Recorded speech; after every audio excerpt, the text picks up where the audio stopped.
بەناوی خوای بەخشندەی میهرەبان سڵاو لە ئێوە بینەرانی خۆشەویست سوپاسی خوای گەورە ئەکەین کە لوتفی فەرموو تەمەنی ئەمانەتی پێبەخشین و جارێککە لە ئەڵقەیەکی نوێی جێکەوتا بە خزمەت ئێوەی خۆشەویست گەشتمەوە. خۆشەویستان جێکەوتەی ئەم جارەمان بابەتێکی زۆر گرنگە،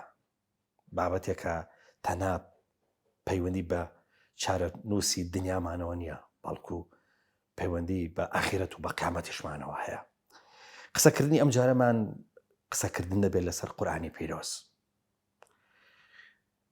مامۆستا عەبدولکەریمی مودەڕیس ڕەحمەتی خوای لێبێ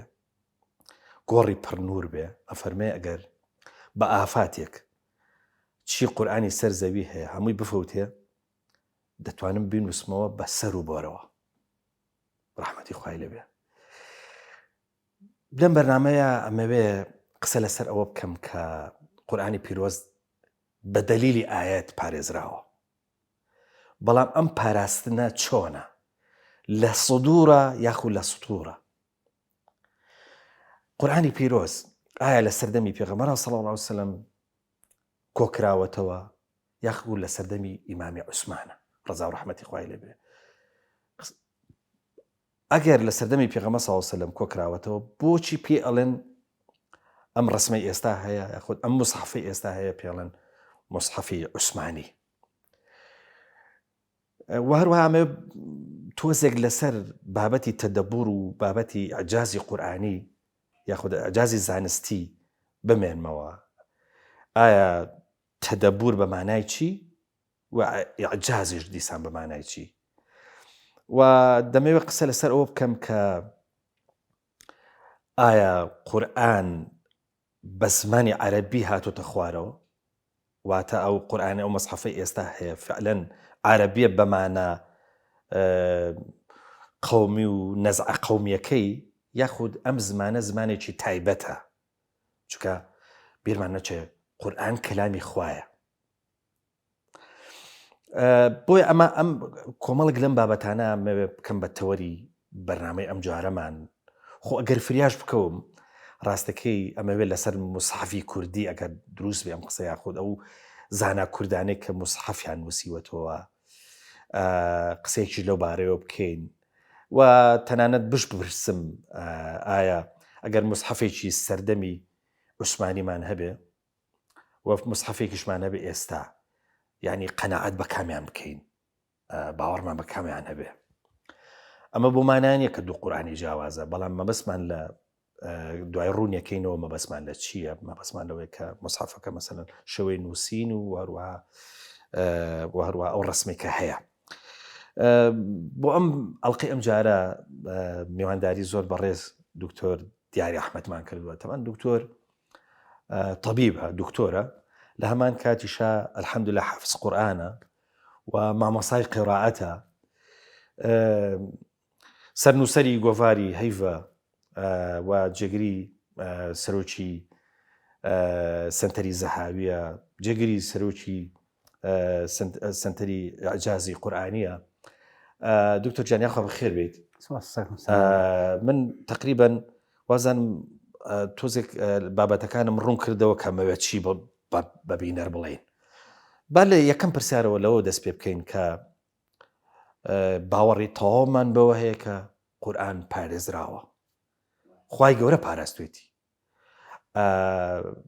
بەڵام ئەم پاراستنە لە سودورە لە سنگی ئینسانەکانە هەیە یاخود لە سوتور و لە دێڕەکان و لە ناو مزحەفەکانە؟ دەست خۆش کاک پێ، زۆر سپاس بۆ ئەم بەرنامەیە بۆ ئەم میوانداریە، دەستا خۆش بێ، سپاس بۆ قەناتی پێیان. گوجران دەفەرمی پاراستنی قورئان کە خوا گەورە خۆی پاراستوێتی، بەس ئەکید وەسائلی بۆ ڕەخسانەوە هیدایەتی ئینسانەکانی و موسڵمانەکانیەوە کە چەند ڕێگەیە بگرنە بەر بۆی بیپارێزن. قورئان بە هەردوو شێوەکە پارێزراوە، دەستنەکانە پارێزراوە فی سودور، یعنی هەروەها فی سطوریش نووسرایش هەتەوە. بۆ مانایی قورئان کاتی هاتووتە خوارێ پێغەمبەری خوا صلی الله علیه وسلم حەریص بووە لەسەری کە سەحابەکان فێرکەن. چەندین نەسمانەیە و ڕیوایەتمانەیە کە سەحابەکان فەرمیوانە ئێمە مباشەرەتەن لە دەمی پێغەمبەرەوە صلی الله علیه وسلم ئەم ئاەتانم وەرگرتووە. سایکە لەوانە عبد الله كل ما استخوال الرازي بكافر من شصت سورة بتواوتي مباشرة لدني في غمر صلى الله عليه وسلم كواتا حريص بوك بيوم صحابة كان فيركا وصحابة زور حريص ولا لبركردن لبروا كل الروايات كان هي ولا كتاب كان علم قرآنها كنديان صحابة قرآن لبروا يعني بون منتنها ل حادثة كين الصحابة كان قارئ كان بيوصل نربو أو قومي كفير قرآن كحفتاك زكجره لحادثة شرية ما مدواي بيوم صلى الله عليه وسلم زمان أبو بكر الصديق على شر مرتدى كان حفتا قارئ تجكجره وش كوالا إمام عمر كا ربع قرآن شتيلي بكين كوي كينو يعني قارئ أو نزور بوا يعني كما دابا برسارك بكم بوي دريجي والله ما كيتو دیسان بەردەوام بێ ئەویش ئەوەیە کە فترەیەکی دیاریکراو هەیە کە قورئان بەس لە سودورا بووە واتە هێشتا نەهاتۆتە ناو سوتور واتە نەنووسراوەتەوە ئەو فترەیە دیارە چەندێکە فترە نییە هەر مباشرەتەن نووسراوەتەوە هەموو قورئانێک کە هاتوێتە خوارەوە پێغەمبەر صلی الله علیه و سلم مباشرەتەن کە پێوتی کتاب الوحی باین کردو نووسیانەوە دیارە پێغەمبەر صلی الله علیه و سلم خۆی با بڵێ ئومی بە بەو مانایی کە نووسینی نەبووە بەڵام پێغەمبەر صلی الله علیه و سلم عالمێکی گەورەیە بەڵام خۆی گەورە فێری کردووە یەکسەر بانیان کردو حتا کاتێک هیجرەتەکەن بۆ پێغەمبەر بۆ مەدینە پێغەمبەر صلی الله علیه و سلم سەحابەکان دوای فترێ ئەو قورئانانەی کە لە فترەی مەکیە نووسراوە بە باری چەند حوشترێک ئەیبن بۆ مەدینە بۆ چون خۆمان دەزانین لەو کاتە نووسینەوە بەم شێوە ئاسانە نەبووە سەر کاغەز لەسەر شتی بیدایی نووسیانە وەکو تەختەی پان و بەردی پان و وەکو لە سەر پێستەوە ئەم شتانە نووسراوەتەوە لەبەرەوە هەمووی نووسراوەتەوە ئەی نەقلێکم بۆ لای بۆ مەدینە نمونەشمان لەسەر ئەو نمونە لە کاتێ عومەری کوڕی خەتاب خوای لە ڕازی بێ کە ئەو کات پێشێ بسڵمان بێ کە خۆی کا بە ماڵی خوشکە فاتمەی خوشکیا لەو کاتەیە قورئانە خوێن قورئانەکە فڕێن ئەڵێ بیهێنن نووسراوەتەوە قورئان خوێنێتەوە پێ عومەری کوڕی خەتاب سورەتی طاها یان پێغەمبەر صلی الله علیه و سلم کە لە مەکە بوون ئەڵێ کە چوونە وڵاتی کافران مصحف لەگەڵ خۆتانە مەبن قورئان مەبن مەقسەی قوڕای ناو سینەکان نییە مەقسەی قوڕای نووسراوەیە چون خەتۆ ئینسان لە سنگتابێ بشتی وڵاتی کافران خۆ دەرینایانن هەمووی نووسراوەتەوە لەبەر دەمی پێغەمبەر صلی الله علیه و سلم هەموو ئاەتێک نووسراوەتەوە حەدیثمان زۆرە کە پێغەمبەر صلی الله علیه و سلم سەحابەکان ئەگەڕنەوە کاتێک ئاەتێک هاتە خوارێ پێغەمبەر صلی الله علیه و سلم فەرمی فڵان بۆ بانکە لە هەنێ ڕێواتەوە زەیدن بۆ بانکە ئەو دوای لە مەدینە یەکێک بۆ لە کاتۆ مەشهوورەکان فڵان بانکەن بابی نووسنەوە حتا کە پێغەمبەر صلی الله علیه و سلم فەرموویەتی ئەم ئاەتە بخەنە بینی فڵانە ئاەت و فڵانە ئاەتە لە فڵانە سوورەتە بەخۆمان زانین تەسەلسولی ئاەت و سوورەتەکان بۆ شێوەیەک کە سەر مصحفە هەیە مثلا پێش و دوای هەیە پێغەمبەر صلی الله علیه و سلم خۆی تەنزیمی کردو دیارە بە ئەمری خۆی گەورە کەواتە هەمووی نووسراوەتەوە هیچ گاپێکمان نییە باشە کەواتە ئەی بۆچی ئەگەر لە سەردەمی پێغەمبەر صلی الله علیه و سلم قورئان نووسراوەتەوە بۆچی بە مصحفەڵەن مصحفی عوسمانی واتە بۆ با بڵێن فترەی کۆکردنەوەکە و با بڵێن لێکدانەکەی بۆ سەردەمی ئیمامی عوسمان ینی با بڵێن تاخیر بووە تا ئەو لەحزەیە وای پێوتریانی پێوتێ حتا بە ئیمامی عوسمان جامع القورئان جەمعی قورئانی کردو خۆ ڕاست کۆکردنەوەی قورئان نووسینی قورئان سێ مەرحەلەیە یەکەمە لە زەمانی پێغەمبەر خۆی صلی الله علیه و سلم بەس دیارە و باسن بە شێوەیەکی بیدایی بوو و ئەو پارچانەی کە لەسەریشی نووسراوە لە شوێنان بوون لای هەنێکیان لە ماڵی خێزانەکانی بوو هەنێک لە ماڵی هەنێ سەحابە بووە دوای ئەوە دووەم کۆکردنەوە لە زمانی ئەبوبەکر سیدیق بووە وەکو ئاماژەم پێیاوتم لە شەڕی یەمامەیە کە حەفتا لە قاریە قورئانەکان حافزەکان شەهید دەبن ئیمامی عومەر ئەچێ وەلای ئەبوبەکر ئەڵێ خۆیان لە ڕازی بێ ئەڵێ ئەگەر وا بڕوا قورئانەکەمان ئەفەوتێ یعنی مەسێ یعنی حافزەکان وردەوەدا ئەکوژرێن وامە لێ چون ئەو کاتە اعتیمادی زۆر سەر حفظ بووە ڕاستە نووسراوەتەوە بەس کەس نەچووتۆ سەر نووسینەکە زیاتر بە حفظ دەبەریان کردووە مەگەر یەکێ سەحابەی خۆی بۆ خۆی نووسیبێتەوە سەحابە خۆی نووسیوەتەوە پارچە مثلا بەشێ لە سوورەتێ بەش چەند ئاەتێ یان چەند سوورەتێکی نووسیوەتەوە مصحفی خۆیە بووە حتا احتیمالە ملاحەزاتی خۆشی سەر نووسیبێ حتا احتیمالە کەلیماتی تەفسیریشی سەر نووسیبێ حەزەکە دوای کە هاتی سەی لە سووتانی قورئانەکان چییە مەسەلە بەڵام بە شێوەیەکی ڕسمی خەڵک مصحفی نەخوێنێتەوە لە زمانی ئەبوبەکر سیدیق بۆ یەکەم جار قورئان خرا بینی دووتوی دوو کتێبێکە بەڵام کتێبی گەورە بووە بۆ هاتن ئەو پارچانیان کۆ کردەوە ئەوەی کە لیژنەیە دروستەکە ئیمامی عومەر و زەیدی کوڕی ثابت و ئەمانە لیژنەیە دروستەکە هەدەفی ئەم کۆکردنەوەی چییە کۆکردنەوەی ئەو پارچانەی کە لەبەر دەمی پێغەمبەر خۆیان کۆکردەوە صلی الله علیه و سلم بۆیە داواکەن دوو شایەتی هەبێ یعنی سامانی کەیانێ شپ بخەنە مۆزوعی من جوست پرسیاری ئەوە بکەم بڵێم ینی ئێمە چ دەلیلێکمان پێیە بەوەی کە ئەو قورئانی کە ئێستا لە بەردەستی ئێمە هەیە بە ڕەسم عوسمانی هەمان و قورآانەیە کە پێ وسلم لە سەردەمی ئەوە کۆکراوەتەوە یعنی لە سەردەمی ئەوە هاتوتە خوارەوە وادیلەکەم ڕواتە صحیح و متەواتر و زۆرانەیە کە باسیەکە زۆرن ڕواتەکان کە باسیەکە ئیزافەتەن بۆ حفظەکەشی ئێستا حەزەکەی ئەماژەی پێم کۆی ئەەکەنەوە هەدەفی کۆکردنەوەی ئەم قورآن خۆخۆیان لە بەری بەسەیەکی گەڵانە زەیدی کوردی سابە دەڵێ هەموو قورآنمان کۆکردەوە لە نهایەتی ئەم پرۆسەیە ئەڵێ دوو ئاەت مابوو یعنی چی دوو ئاەت مابوو یعنی ئەم لە بەرێتی دوو ئاەت بەس مەزدەرەکەی لانێ واتەبانە ئەو نوسخە ڕسمی کە لە بەردەمی پێغەمبەر إذا صح التعبير نووسراوەتەوە لای نەبوو کەواتە هەمیان کۆکردەوە سەی کردەوە سوێتی بەقەرە تەواو بوو هەمی هاتووە ئەو نوسخانی بۆ چوو پێغەمبەر صلی الله عليه وسلم زەید دەفەرمێ لە ڕێواتێکە ئەڵێ پێغەمبەر صلی الله عليه وسلم کە وحیەکە ئاهاو بووی ئەی زەید بنووسە خۆت و قەڵەم و شتەکان بێنە بابی نووسە ئەوی کە ئەم نووسێ دوایی بۆم بخوێنەرە بزانم تەواوە ئەگە غەڵەتی تیا وای پێی چاکردم غەڵەتی تا بە مانای غەڵەتێ لە کەلیمەکانە لە شتەکان نەک ئەلیف خەڵەکەی کەواتە زەید لە کۆتایی ئەم کە کۆیەکەنەوە نوسخە ڕسمیەکان بانەکان چکو وتم هەرێکی بەبوونەی هیجرەت و شەڕەکانەوە هەرێکەوە لە شوێنەوە شتێکشمان بێر نەچێ هەنێ نەس هەبوو نووسراوت و دوای نەسخ کراوە ڕاستەکەی حەزم لە پرسیارەکە هەبوو بەس ئەمەویست تۆزە خۆمی لێلا بم مەسەلەی ناسخ و مەنسوخە چونکە هەستەکەم بابەتێکی خلافیە ئەمە خلافی نییە ئەمەی کە ئەم نوعیان کە نسخ خراپە لە قورآن نەمابێ خلافی نییە خلافەکە لەوایە ئاەتەکەن حکومەکەی نسخ خراپێتەوە ئێستا لە قورآن نابێ خلاف زیاتر لەوایە بەس خلاف لەسەوەی کە ئێمە ئەزانین پێغەمبەر صلی الله عليه وسلم ساڵانە لە مانگی ڕەمەزانە لەگەڵ جبریل عەلەیهی السەلام چۆنە دەوری قورآنانە کرد پێغەمبەری خوێنەوە بۆ جبریل آخر ساڵان دوو جار دەورە کراوە تەشبیه بڵێ تەبعی خێرەیە قورآن تەبعی خێرەیە کەواتە احتیمال هەیە هەنێ ئاەتێ نووسرابێتەوە لای سەحابەیەک هەبوو بێ بەڵام کە پێغەمبەر صلی الله عليه وسلم تەڵەبەکانی فێر کردووە کە ئەمە قورآنە طبعا هەرەوە نییە فێری کردن ئەم ئاەتە چۆن نەخێتەوە تەسەلسولەکەشی فێر کردن کە یەکەم جار فاتیحەیە جا بەقەرەیە اینجا ئالی عیمرانە تا دوایی بە دەلیلی چی کە هاتە ئیمامی عوسمان دوایی کە قورآنەکان کۆکەنەوە جارێکتر بێنە سەری یەکێ لە سەحابەکان لێ پرسێ ئەڵێ باشە بۆ سوورەتی ئەنفال پێش تەوبەیە ماعلم تەوبە درێژترە لە ئەنفال مە خۆمان زانین طیوالەکانە بێ لە پێشەوە بن ئیمام عوسمان ئەڵێ من بەم شێوەرم گرتووە تەوبە ئەنفال لە پێش تەوبەیە بسم اللهشی لە بینانیە يعني مجرد حتى بسم الله كان يبينه خۆمان زانین سوورەتی تەوبە بسێ ئەڵێ بەم شێوەرمان گرتووە کەواتە سەحابەکان بە حفظ لێبیرمان نەچێ حفظ ئەو زەمانە زۆر بەقوت بوو ئەوسا شعری چەند دێڕیان لەبەر کردو بە یەک جار گوێ لێ بوو کە شعر کە چەند قورس بێ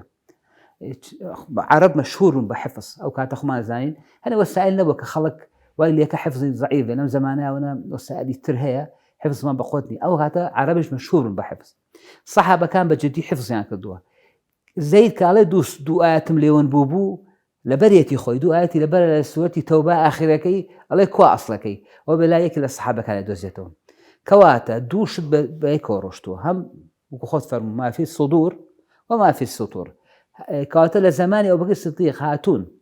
نوسخە ئەسڵەکان هێناوە جایتر لەسەر وەرەقە نووسیانەتەوە لأول مرة طبعا مصحفێکی زۆر گەورە دەرەچێ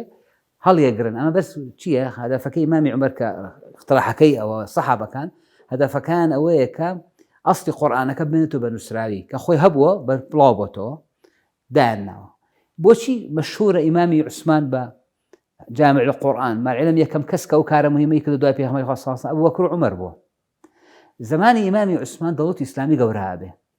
تەسەوور کە لە زمانی عوسمان خوا لە ڕازی بێ گەشتە ئازەربایجان ئەرمینیا جیهاد گەشتە ئەو شوێنانە ئێتر طبعا خۆمان دەزانین سەحابەکان بڵاو بوونەتەوە کوفە و بەسڕە و شام و هەمووی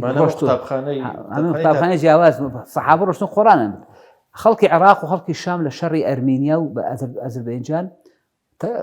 باڵێنەوانی کە تازە هاتوونەتە ناو دینەوە قورئان خوێنن عێراقیەکان و شامیەکان لە هەنێ ئايات و لە هەنێ با بڵێن لە هەنێ عیباراتە خلافیانە بێ ئەوڵێ ئەوەی من ڕاستە ئەوڵێ من ڕاست دیارەمە خلافی ڕێواتەکانە بێ بە ناخۆشیان کێ لێ حوزەیفەی کوڕی یەمان خوا لە ڕاستی بێ لە شەڕەکە بێ کە سەحابیە بە خێرا ئەگەڕێتەوە وەلای ئیمامی عوسمان پێڵێ ئەگەر فریای قورئان نەکەوتی ئەفەوتی ئەڵێ بوو ئەڵە شتێکی بۆم بینیوە خەریکە شەڕەکەن لەسەر قورئان بەلای حوزەیفەوە لەوە شێرجێکی ڕاست بوو بێ ئەوەش ڕێوایەتە بەس ئەو خەڵکە نازانێ ئەمە ڕێواتەوە ڕێوایەت نییە لەبەرەوە ئیمامی عوسمان ئەمە بەچیەکە ئەم جەمعی عوسمان مهمەکەی لەوایە على ئەو مصحفە بێنەوە کە لە زمانی ئەوەکە خۆمان کۆمان کردێتەوە کە هەموو سەحابە متفق بوون لەسەری خۆش مەسەلەکە ئەبوبەکر و عومەر و زەید نەبووە سەحابە بیرمان نەچێت سەحابە زۆر حەرز بوون لەسەر دین بە تایبەتی ئێستا قورئان هەمیان متەهین بوون چۆن متفق بوون کە ئەم قورئانە خۆیەتی هەڵە قورئانەکەی زمانی ئیجماعی لەسەر بێگومان ئەوان شتێنە چۆن ئەتوان ئەوان لەسەر کەلیمەیە جایوە لەسەر یەک حکم رازی نەبوون ئێستا چۆن ڕازی بوون قورئان ئەو قورئانە عەزیمە یەکێ بە کەیفی خۆی دوو لەوان ئەشکارە بکە قورئانەکان ئەم بێنن ئەبێ نوسخەی لەسەر بگرن بینێرین بۆ ئەم شارانە بەڵام پێشەوە بێ چی بێڵێ هەرچی خەڵکە بێ قورئانەکانی بسووتێنێ و باسم کرد لە بدایەتەوە هەنە سەحابە قورئانی خۆی بۆ خۆی نووسیوە لەوانەیە تعبیرینەکەی خەتەکەی نوعی بوو بێ كلمات تفسير الإسلام نسيوا حافظوا على الصلوات والصلاة الوسطى كتنيش نسيتوا العصر تفسيره بس خلينا نص ثانية ناس أنا عشان آياتي ترجمان البرشيوت صحابة كان كلمات تفسير نسي الله هبي أمي بهمي بسوت يعني بو موحد به بو لبروي أم مصحفي كلمة دينا باريس أو كاتل مالي حفصة وحفصة كشي عمر خالد رازي به لا مالي أبو بكر بدو أشوف عمر أجا أشوف حفصة خزاني في خمر صلى الله عليه وسلم إذني ورقم لبري متفقا لسه أبي آية أمصار كان فتوحات إسلامي لما يبسون صالة هم عالمي قرتوها أمي بسوتين اتهامي إمامي عثمان كان كقرآن سوتينرة حتى إمامي علي لشون كأجرته أمش مسألة مسبة كان كهلان لو اشتهى على عثمان لان سوتينري قرآن كان أجا منش أمير ممالكة تاروا مكرت بس أي كي لو أنا كمستشرقة كانوا أنا خلق يتر كجانا بديل لسالك التحريف للقرآن عبد الله كريم مسعود خالد راسي عبد الله كريم مسعود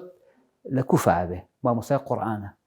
نراو بو خلف القرآن أنا بيستحمل قرآنك وسوتي أنا أمري خليفة طبعا خليفة شخبتم صحابة بتابتي مجتمعي مدينة وأني أهلي حلوا عقد للمدينة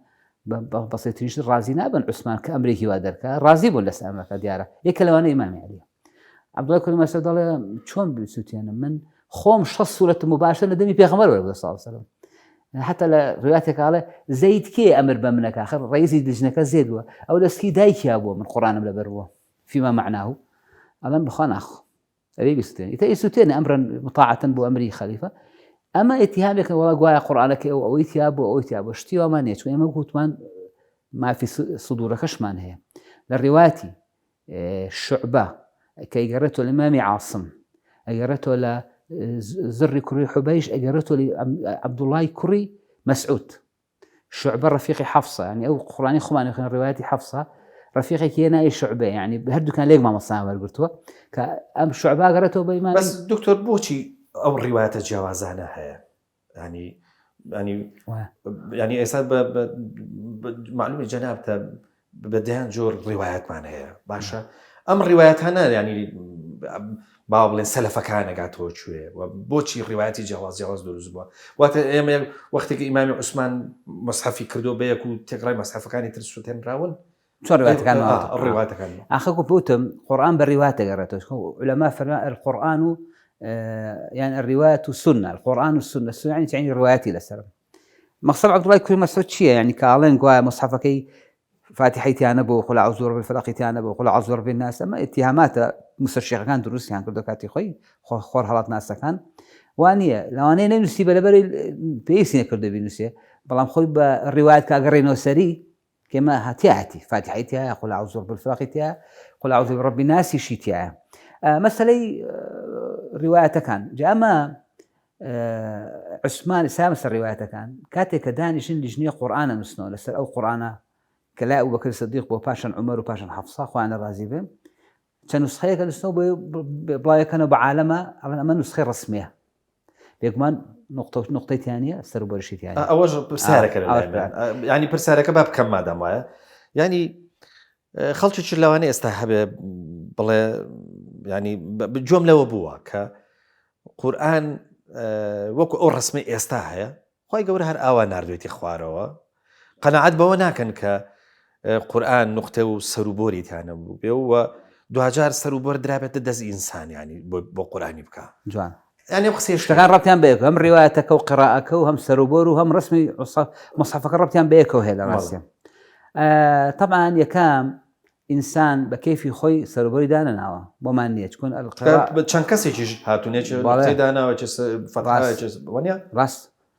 ئەم سەروبەرە داناڕێ یان نقطەکان باڵێن نقطە پێش سەروبەر تا حد سەروبەرسان بخوێنێتەوە نقطە مهمە مثلا فتبينوا فتثبتوا دو رواياتي دو قراءتي صحيحا نقطة كان فرقية وإلى رسمك مثلا شوني تاكا وباكا وثيكا ميوكيكا بس نقطة كان فرقية كعثمان مش تكاد ربتي بيكو إمام عثمان كقرآن نسيته طبعا أزانيك الروايات مختلفة روايات مختلفة شيئات وبيغمر صلى الله عليه وسلم وبابكي قوري ما قال والله برنامج كتير بتابع بيغمر صلى الله عليه وسلم صحابة كان يفرقوا بشان قراءة حرف كان جواز بو ئەم حرفەکان جیاوازەوە ئەمە سەحابێ بەم شوێ خوێنیوان شوێن زۆر فەرقێکی نییە طبعاً خۆی زیاتر قراءات ڕخسە بووە لەبەر ئەوەی عەرەب باسی کرد لە مقدمەکە ئیشاڵی لەسەری کە بە زمانی عەرەب هاتووە عەرەب خۆی لەو کاتە بۆ نمونە ئەهلی حیجاز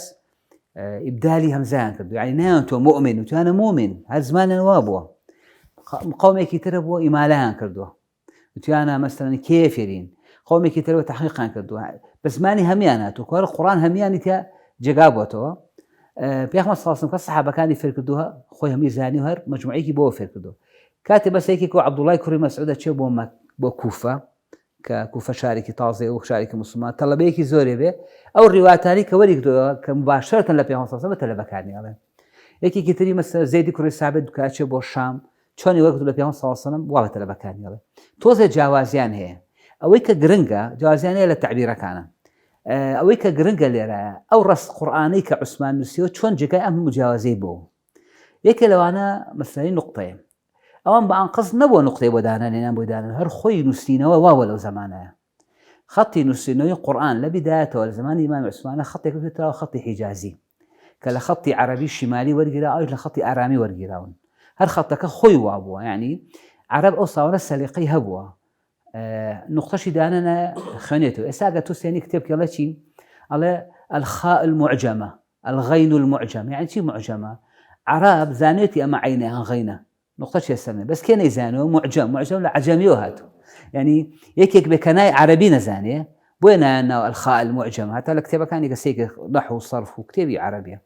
يعني خۆیان زانیوانە بەس کە کاتێک وتم بڵاو بێتەوە ئیسلام بەناو خەڵکە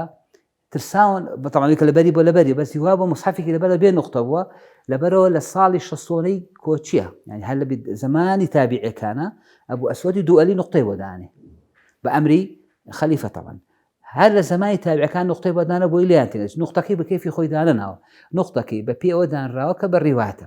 يعني هەستا مەسەڵ ڕیواتێکی ضعیف ئەکەن یەکە لە قارئەکانمانە ناوی ئیمامی حەمزەی زەیات ئیمامی حەمزەی زەیات قارێکی کوفی و مەشهوورە ئەڵێن گوایە کوڕەکەی توێتی ذلك الكتاب لا زيت فيه تكون ڕەیبە ئەگەر نقطەکانی بکەی بە زەیتار بێ هەڵعێنشتە ڕە ئەوە دووشت زەیتە ئەمە ئەسڵێت نییە ئەمە بۆیان دروست کردووە کەڵە کوڕم بۆیە خوێنێتەوە لەوە تۆمەقی چێکە بۆسی خەڵی نقطەدانێن بە هیچ شێوە بمان نییە بەوە کەیفی خۆمان قۆنتەڵدان بێ هەمەی ڕیوایەتی لەسەر بێ بڵێ بۆ هەر دەلیل لەسەر ئەوە ئێمە هەر لە سوەتی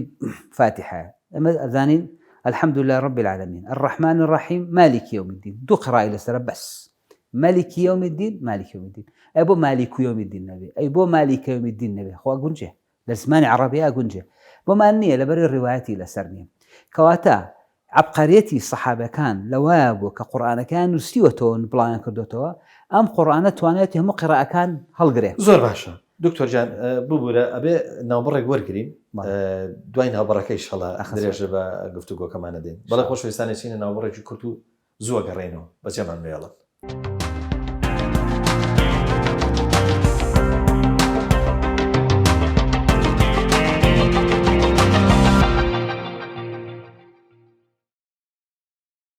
بەڵە خۆشەویستان جارش کە سڵاو لە ئێوەی خۆشەویست بێ بەردەوامە بین لەگەڵ دکتۆر دیاری لەسەر بابەتی وەکو وتمان بابەتی قورئان دکتۆر دڵنیام لەوەی کە تۆ هێشتا لەسەر پرسیاری ڕابردوو قسە زۆر ماوە بەس با لێرە بیوەستێنین ئێستا پرسیارێکی بە ئەوڵێم نازام لۆژیک لە پشتەوەیەتی یان بەس پرسیارەکە کەم ئێستا گەر ئێمە دوو موسحەفمان هەبێ موسحەفێکیان موسحەفی سەردەمی ئیمامی عوسمان بێ موسحەفێکیان ئەم موسحەفەی ئێستا بێ ینی ئێمە قەنەعەت زۆرتر بە کامیان بکەین یان مەسەلەن بۆن منە کامیان بکەین بە چوزان بە بەڕجای خۆمان بەوەی کە مەسەلەن بۆن من متمانەمان پێی بێ. جاوب پرسایەکی زۆر لۆجیکیە بەعکسە زۆر جوانە. میش خۆم ئەم تەڕح کردووە حتا کاتی مەقالەیەکم لە هیڤا لەسەر نووسیوە پێش فترێنەوە پێش لە بێرمنگهام لە بریتانیا هەنێ پارچی مەسحەفێکان 500 ساڵ هەبوو لە مەتحەفەکەیانە کەشفیان کرد دەریان خست کە ئەگەڕێتەوە بۆ ساڵی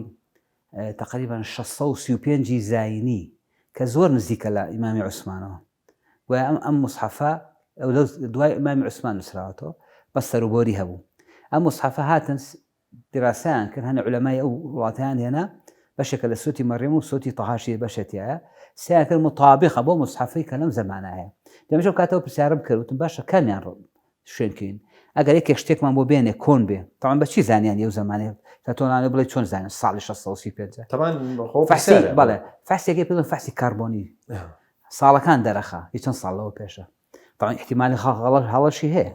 بەس تقریبا نزیکە لە حەقیقەتەوە دەریەخەن ئەمە شتە نەکرد قوڕان شتە کۆنەکانی تیش دەرەخەن کە ئەمە چەند ساڵەوە پێش نووسراوە. ئەم مصحەفە نزیکە لە زمانی عوسمان بەس سەروبۆری هەبوو وەڵا عەفو سەروبۆری نییە مصحەفە ئەوانەی تر هەیەی سەباسێکم بزیکە لە ئاینەکەی زەبەردەمی ئیمامی عوسمانە یانێکی ترە معلوم نییە احتیمالەوە بێ احتیمالەوە نەبێ. قسەکەی تۆ زۆر جوانە من ڕێی من نەک من هەم زانایانی قورئان ڕێیان وایە ئەبێ احتیمال کەسە مصحەفەی ئەم زەمانە ئێستا بۆ ئەم مصحەفەی ئەم زەمانە بە چەندی مەرحەلە ڕۆشتووە هەتا گەشتە ئێرە و بە حفظ هاتووە علەما هەمی متفقن لەسەری ئەگەر تۆ سەیری کۆتایی هەموو مصحەفێ بکەی لە نووساوە مصحەفە بە چ ڕێواتێ نووساوە احتیمال کەوا سەر داەتەکانی تەرقیمەکەی عادی چ ڕێواتێکە و عادی چ کتێبێکەوە هەمووی نووسراوە لەکوێ هات جا لیژنەیەکی گەورە بینیوێتی مصحەفێ لیژنە نابی طبعا ناکرێت کەواتە مصحەفەی ئێمە پاکش کرا و حازرە و بە ڕێواتیش هاتۆ بۆچی احتیمال دەکەن ئێستا نوسخە کۆنەکە بۆ نوسخە کۆنەکە احتیمالە بۆنی ڕۆژگارەوە کەلیمەیەکی لە ڕۆشت بێ حرفێکی کاڵ بوو بێتەوە وانە هەنێکی دڕابێ و احتیمالە مصحەفێکی کۆن بێ لەوانەی زمانی ئیمامی عوسمان ما بێتەوە نەسووتێنراوێ نگوتم سەحابە مصحەفیە بۆ خۆی ملاحەزە ئێستا نووسی ئێستا خۆشمان کە قورئان فێری تەڵەباکە یان خۆمان فێر بین لە قەراغەکەوە ملاحەزاتە نووسین دەو زەمانە خۆم بەم شێوە جوانە نەبووە لەوانەیە ملاحەزەکە تێکەڵ بێ بە قورئانەکەیە کەواتە نەخێر ئەم مصحەفەی ئێستا ئەمە محققە و ڕێوایەتی لەسەرە ئەویش شتێکی باشە دڵمان پێخۆشە کە الحەمدولله قورئانەکەمان کە ئینگلیزی دۆزێتەوە کە دینی خۆمان نین کاڵەمە و ساڵە نووسراوەتەوە یەک حرفی فەرقی لەگەڵ مصحەفەکەی خۆمانە طبعا هەمووی نەبوو و باسم کرد هەنێ لە سوتی مەڕێم و سوتی تەها بوو بەڵام کامیان باشتر ئەمان بۆ قورئان نووسینەوە ئەبێ ڕێوایەتەکەی خۆی بێ دووە بێ لەسەر مصحەفی پێش خۆی نووسرابێتەوە واتە ئەم مصحەفەی کە ئێستا نووسراوەتە ئەکید بە لە پێش خۆی هەتا ئاگاتەوە مصحەفەکەی زمانی ئیمامی عوسمان لەسەر ئەو نووسراوەتەوە کەس بۆی نییە مصحەف بۆ بەڕێی هەموو مەذاهب و هەموو عولەما ئیجماع تقریبا لەسەرێتی إلا هەنێ ڕێی کەم نەبێ کە نووسینەوەی مصحەف هەرە بێ وەکو یەکەم جار بێ. اینجا باشە ئاماژە پرسیارێکە جەنابەت تەواو نەکرد ئایا ئەمە تەوقیفیان تەوفیقیە یعنی ئەم قورئانە خوا وتوتی وای بنووسنەوە ئەمە تۆزە خلافی لەسەر ئەوەی کە صحیحە دوای تحقیق ئەوەیە نووسینەوەی قورئان تەوفیقیە چون پیامبەر صلی الله علیه و سلم خۆی نەینووسیوە خوێنەوار نەبووە سەحابە نووسیوێتی یعنی ڕێواتمان بۆ نێت ئەڵێ ئەم ئەلیفە زیایە و کەم ئەم ڕێواتانە صحیح نین ئەوەی کە هەیە لە زمانی ئیمامی عوسمانە تۆ لە بیدایەت و فەرمووت وتێ خوای گەورە خۆی قورئانە پارێزێت چۆنێ پارێزێ قەدەری خوا بێ لەو کاتە نووسینەوە نوقتەی نەبێ ئەبێ نووسینە بەو شێوە بێ کە ئەم نووسینەی مصحەفیان پێ نووسیوە هەموو ڕێواتەکان لە خۆ هەڵەگرێ یعنی هەبتێت ڕێواتەکانشی تا جگا بێتەوە بابێکی گەورەیە کەواتە خوای گەورە ئەو خەڵکی مهەیە کردووە کە بەو شێوە بینووسنەوە بۆیە زانایان فەرمیانە واجبە مصحەف هەر بۆ تەریقی بنووسێتەوە بۆی بیپارێزین بۆی قورئانەکە پارێزە کەشتی زیانە خەڵک زۆر باشە دکتۆر قسەیەکیش لەسەر زمانی قورئان هەیە لەوەی کە زمانی عەرەبی بێ زمانی عەرەبی بە مانای ئەو عەرەبی کە ئێستا هەیە و بە دیاریکراویش ئەو نەزعە قومیە کە بۆ زمانی عەرەبی هەیە و باس لەوە کرێت کە ئەمە کەلامی خوایە و کەلامی خوا بریتی نییە لەوەی کە زمانێکی عەرەبی مەسەلەن بۆ منە دیاریکراوە بێ حتا قورئان تەحەداتیە بۆ عەرەبەکان لەوەی کە ئەگەر ڕاستەکەن نمونەیەک لە قورئان بێنن ینی لە کاتێکە بۆ خۆتەزانی ئەدەبی جاهیلیەت لەو سەردەمایە ینی لە باڵێن لە چڵەپۆپایە بووە بەڵام نانتوانیوە با بڵێن نەک وێنێک لە قورئان هەر تەنانەت ئاەتێک مەسەلەن لە نمونە قورئان بێنن بۆیە باوەڕیان وایە کە کەلامی خۆی پەروەردگار پەیوەست نیە بە زمانی عەرەبی دیاری کراوەوە. تۆ بۆ ماڵێکی دەست خۆش پرسیارێکی جوانەوە گرنگە و لە بەتەواتی لەم کاتە زۆر ئیثارە ئەکرێ و حتا هەنێ کە زۆڵێ حەداثیەکانەوەمانی کە پێڵێن حەداثی چ پێڵێن باسی شتانە ئەکەن باسی ئەوەکەن کە زمانی عەرەبی جیاوازە زمانی قورئان بس خۆی گەورە خۆی لە قورئان چەندی جار فەرمێ بلیسان عربي مبين إنا أنزلناه قرآنا عربيا حكما عربيا چەند جار تکرارێک هاتۆ خۆی گەورە لە قورئانە لەس ئاەتەکانە کە بە عەرەبی هاتۆ کەواتە ڕێی ڕاجحەوەی کە موسڵمانان لەسەرین ئەم قورئانی کە لەوە دەستمانە بە زمانی عەرەب هاتووە کە عەرەب لەو کاتە قسەیان پێ کردووە بەڵام ئوسلوبی قورئانی فەرقیە لەگەڵ ئوسلوبی عەرەبی اعتیادیە چونکە ئەمە تەفسیری عەرەبیشمانەیە بەڵێ هەر بەوەیە ئەمە پێوتەی ئیعجاز و جەناب فەرموو بۆچی عەرەبەکان کە لە قیمەی بەلاغە و فەساحەتە لەو کاتەیە معجب بوون بە بەلاغەتەکەی و بۆچی نەشیان توانیوە لاسایی قورئان بکەنەوە تاوان چەند محاولەیەکی بەسیط کراوە ضعیفە هیچ نییە ئینسان پێکەنینیشی لەوانەیە بێت هەنێ لە زانایان لە کاتی خەوتیانە سڕفەیە یعنی چی خۆی گەورە خۆی نایاڵێ ئەمەس بۆ نمونە کابرایەکی بەلیغ و ئەدیبێکی بە قۆدیە کە بیە قورئان شتێ بنووسێت و قورئان خوا نایاڵێ ئەکرێ مەسەڵەن بەڵام ئەمە ڕاز نییە ئەمە بە دوای تحقیق سڕفە نییە یعنی خۆی گەورە نێڵە کەس وە قورئان بڵێ بابەکە کراوە تۆ کەس بڵێ خۆی گەورە فەرمێ جنۆکانیش بێن لەگەڵ خۆتان نەگەن ئینسەکان کێرن بێرن فێری قورئانتە کەواتە قورئان بەلاغەتەکەی ئەوەیە کە کەس ناتوانێت لاسایی بکاتەوە بەڵێ ئایا بە زمانی عەرەبییان عەرەبیانە بەڵێ بە زمانی عەرەبیە لەم زەمانەیە هەنێ کەس فیا بووە کانێت تەویلێکی یان تەفسیرێکی بنیۆیی بکەن بۆ قورئان واتە قورئان بێنن ئەم تەمە ئەم تەفسیری بنیۆیە یان ئەم منهەجی بنیۆیە شتێکە لە ئەوروپا هەیە لە غەرب هەیە کە بەکارێنن بۆ تەحلیلی دەقەکان شیکردنەوەی دەقەکانی پێکەن ئەوان خۆیان دەقی تەوراتی پێکەن حەقمانێ بەسەران بەس ئەمە بۆ قورئان نابێت داهێنانە تقریبا لە مەسیحیەتەوە بەڵێ لای ئەوە هاتووە ئانەیە قورئانیشی پێ تەحلیلکەن واتە بچنە سەر بنیەی ئەساسی ئەو نەسەی کە هەمانە کەفیان نییە قورئانە نیە قورئانەکەشی پێ تەحلیلەکەن ئیتر ئەبێ مؤلف إذا صح التعبير مؤلفك خواي قوري أو حقي نبي حقي شيء إما أزانين خواي قوري كاتك آياتك يعني علماء بس يقولوا ما بس ليه يعني باشي كسيستيقش في بيغمس صلى الله عليه وسلم جاء الصحابة كان جاء علمانك مطلعين بزماني عربي أو زمانة ودوايش ناكري إما بتشين كلمة كهالو شينين أما أم كلمة بون من بخوم قبل لك بويتشي خلق الإنسان من علق أو علقانية كما زاني كبريتي إنسان كم جال لشيدوس والعلاقة كشتيك الاسكيداء كياتي على علاقة العين لا مقافقات يعني العلاقاته إنسان علاقاته دروز وآخر أما تجاني ما ناكي أما درشونا لزماني عربي راس لاني أصلي جذري كلمة كرقكي عين لا مقاف علاقاتي تيابي بلام علاق مصير لوانية أو كاتا صوم معنا كي يقوري صيام معنا الصلاة معنا كي يقوري هيش معنا نامني أو كاتا الصومش بريتيا لو يك خوب بقريته صلاتش بريتيا لدعاء وكاتا نيجنا من روجنا من بلما خو أنا زانين خوي قرا فرمي نيوش كان في خمن نيجي كردو بالصحابة كان كافم ثم أتم الصيام إلى الليل بالرجوب خونا شون خوان بقرنا ولا بس قصي خراب بلا وشيتيا بلا اشتيان نخواردو وكلوا واشربوا حتى يتبين لكم آياتك كان يا فرمي حج كان حجي في وصف فرمي أخذوا عني مناسككم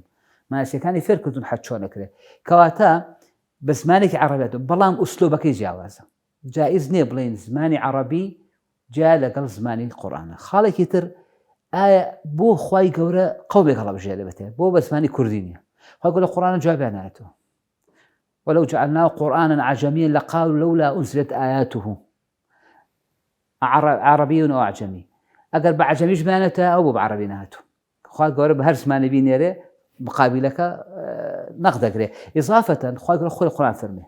وما أرسلنا من رسول إلا بلسان قومه لسان قومه بيغمر شيء صلى الله عليه وسلم عربي بو ديار عربيش قوتي تيايا لا أصلي كلمة أصلي لغة بس أم القرآن بوي كزماني عربيش بارزي القرآن واي كزماني عربي بارزي بلام أكيد بين زماني عربي وقالت القرآن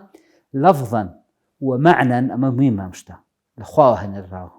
تكون هناك هي الله لفظك بالإخوان هرديتي بس معناه كي جواز كيف يخون معناه بدرينين ئەم کەفی خۆمان و ئەم منهجی بوونێوی و ئەم منهجی تەفکیکی و شتێکی ترش خوێنەر سنتەری و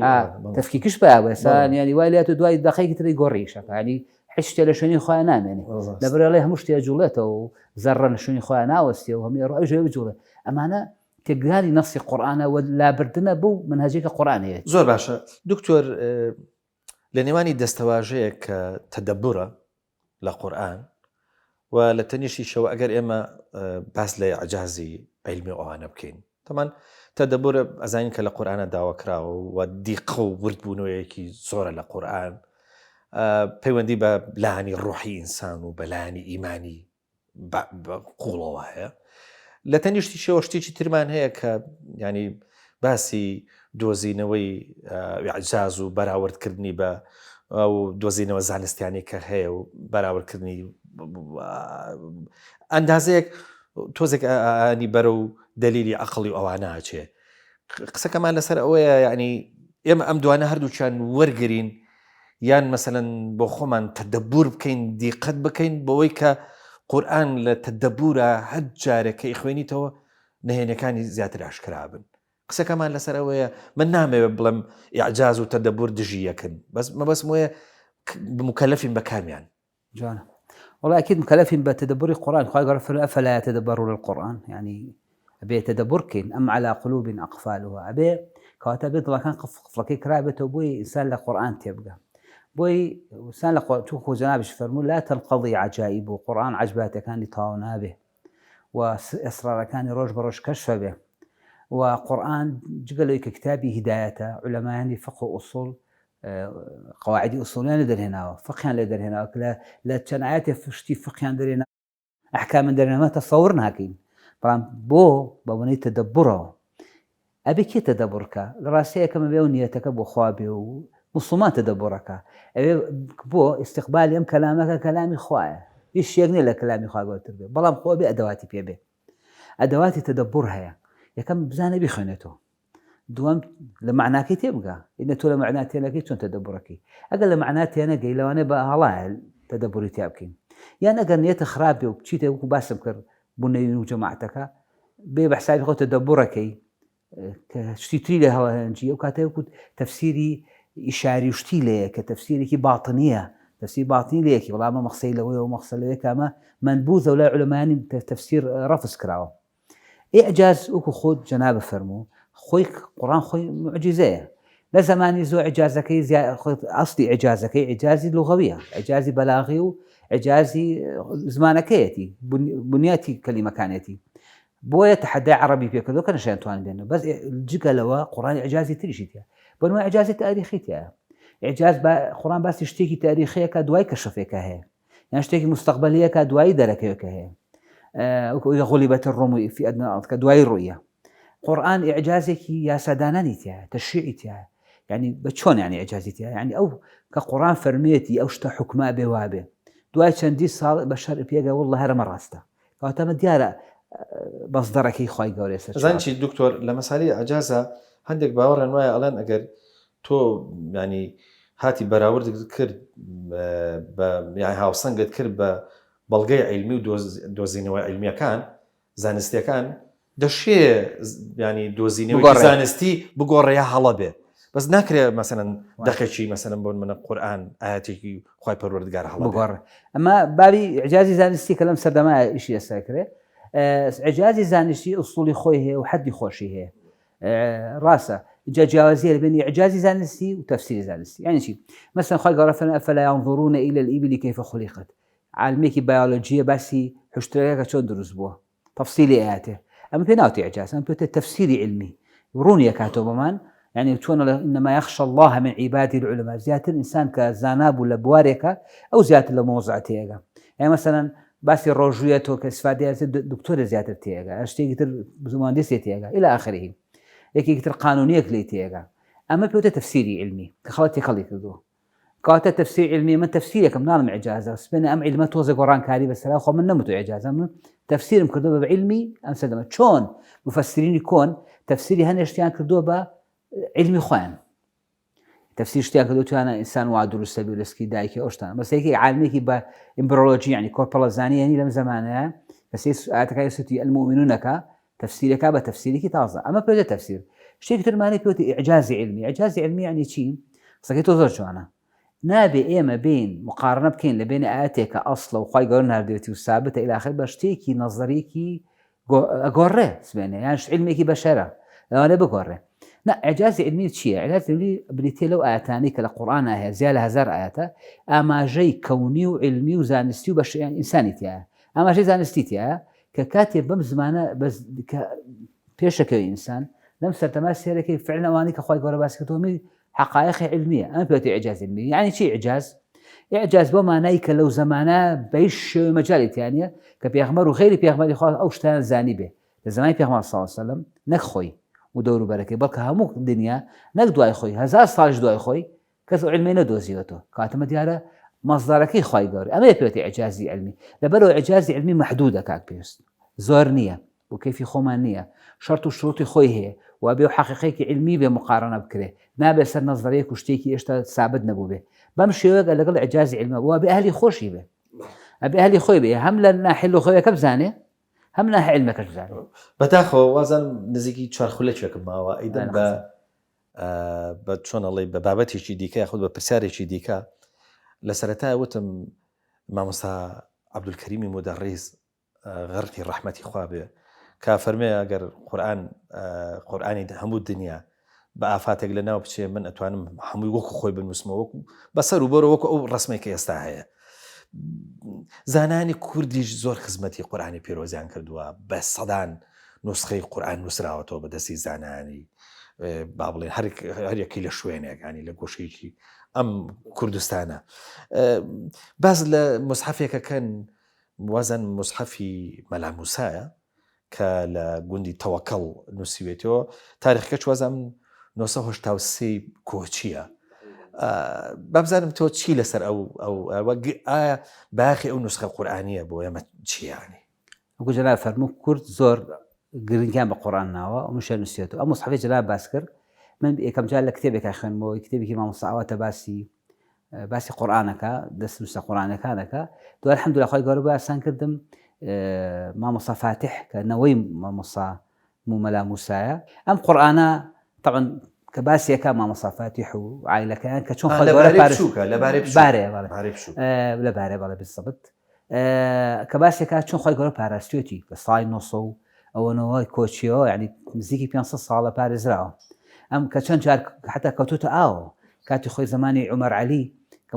متەسەڕیفی سلێمانی بووە ویستێتی بە فێڵێک لیان بستنێ بیوە بۆ بەغا بۆ شوێش زۆر لەسەر قورئانە وتێتی بێنە نازام چیەکەم با چۆنە بێ لیان سەنون سبحانڵە کەوتوتە ئاوەکەی لای چوارتاوە کە کەوتوتە ئەوە ئیتر عەلی عومەر دەستی لێ شتووە بەس دوای چەند مانگی دۆزنەوە هیچی لێ نهاتووە مەعلم کاغەزە و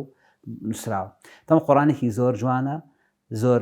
مبارەکە من بینیم قورئانێکی پیشانەی مامۆستا فاتح هەندێک ڕسم و شیشمانگەر ئەم قورئانە جگە لە هەموو قورئانی تایە باسی کردو کە بەڕێوەتی حەفس نووسیمە کە لە عاسمەوە گەڕایەتەوە ئەویش لە ئەبوو عەبدوڕەحمانی سولەمی ئەویش لە عەلی کوڕی ئەبوو تاڵیب سەنەدەکەی خۆی نووسیوە کاتە مامۆستا بە سەنەد وەریگرتووە جا قورئانەکە هەموو قورئانی تایە هەموو نوقسانی نییە تا ئێستا ماوەتەوە خوای گەورە پاراستوێتی تشتی زۆر بەسەر هاتووە حکایەتەکانی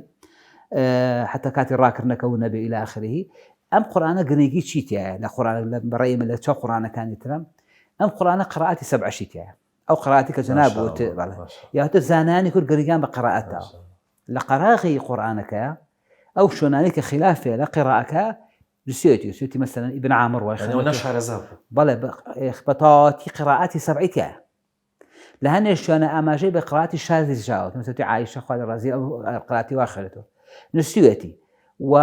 زۆر بە زانایانە و بە وەستانش ملاحەزەکانی نووسیوە یعنی ئەگەر یەکێ شعرەکەی مامی شاطبی لا نەبێ کتێبی قراءەتی لا نەبێ مصحفەکەی مەلا موسا هەموو قراءەتی تایە قراءەتی 7 چون قراءەتی 7 مەشهورتر لە قراءەتی 10 ئەوە گرنگەکێتی من خۆم سێری زۆر شتم کرد فعلا قراءەتە جا حتا مت خۆزگەم مەخوال یەکێ ینی بڵێن دکتۆرای ماجستێری شتێکی لەسەر یان لەسەر تحقیقکردنی شتێکی زۆر مهمە کە ئەم قورئانە چەند بە ڕێک و پێکی نووسراوەتەوە سوپاس دەکەم دکتۆر دیاری بابەتەکە زۆر خۆش بوو زۆر بە چێژ بوو سوپاس بۆ مادووبوونی جەنابەت سوپاس کاتی دەستوری جێکەوتە و جەکەوتەی ئەم جارە لەگەڵ جەناوت بوو وەڵامی پرسیارەکانت بە باشی داین و مەمنونین سوپاس دەکەین بەڵە خۆشویستان بەم شێوەیە گەشتینە کۆتایی ئەڵقەی ئەم جارەش تاکو بێ گەشتنەوەیکی دیکە هەمووتان بەخوای گەورە ئەسپێرین خواتان لەگەڵ